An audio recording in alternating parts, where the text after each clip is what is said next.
And now it's time for Lefties Losing It. Donald J. Trump is now President of the United States.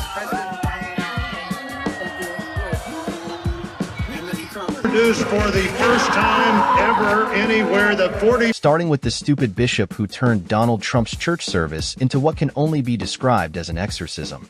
Fortunately, it provided us with plenty of content along the way. There are gay, lesbian, and transgender children in Democratic, Republican, and independent families. Some who fear for their lives. And that's where her unhinged rant really should have stopped.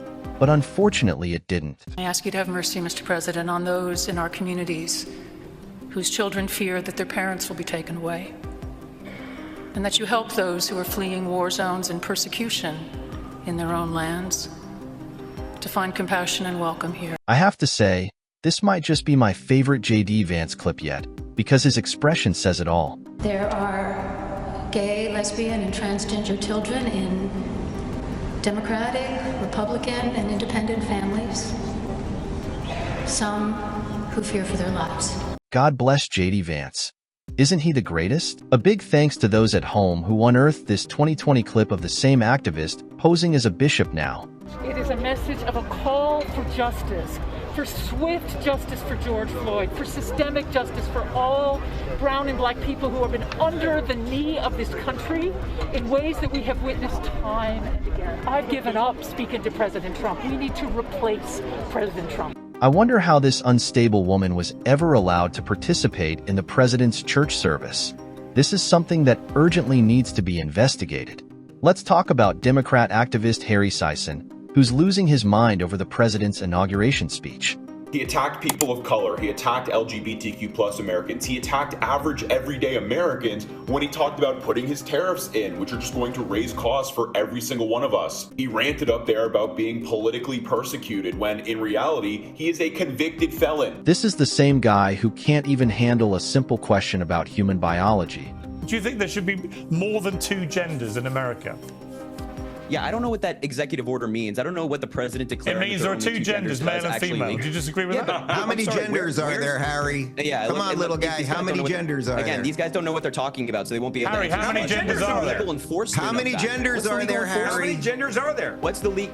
I'm gonna use Joe Biden's answers. At least two. At least two. That satisfies well, how the many little more brains you guys other than got going male, up in there. female? That's a TikTok answer. No, there's at least two. Yeah. There's at least two. Well, no, hang on. There's male and female. Kid is like human brain Donald rot. Trump says there's male and female. There are two. Okay, Dave. How many Russian more Rubin, are there after male and female, Harry? There's at least two. At least two.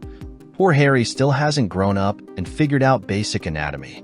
Now, moving on to the non-binary crowd, who are melting down over Donald Trump's declaration that there are only two genders. As of today, it will henceforth be the official policy of the United States government that there are only two genders, male and female.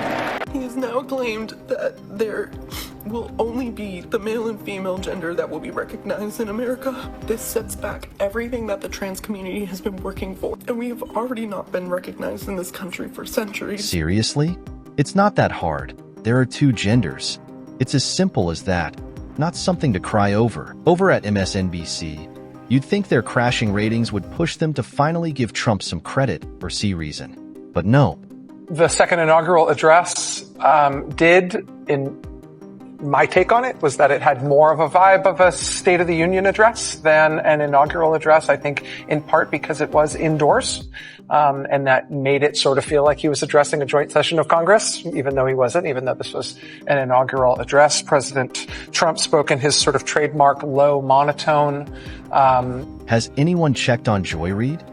The promises on the table are 200 some odd executive actions, an attempt to get rid of birthright citizenship, an attempt to do mass deportation, which we thought was being threatened on the state of Illinois and the city of Chicago, apparently, which said, yeah, you can't come here and do that. And maybe they backed down. We're talking about an attempt to portray this peaceful transition of power. She's still clinging to her title as the chief lunatic. As for anyone else at MSNBC showing a shred of sanity, of course not. Instead, we have Matthew Dow comparing poor Americans who voted for Trump to poor whites defending slave owners during the Civil War. What a stretch. And then there's the left's hysteria over Elon Musk's gesture at the inauguration, which they were obsessively labeling as Nazi salute. Say thank you for making it happen. Thank you.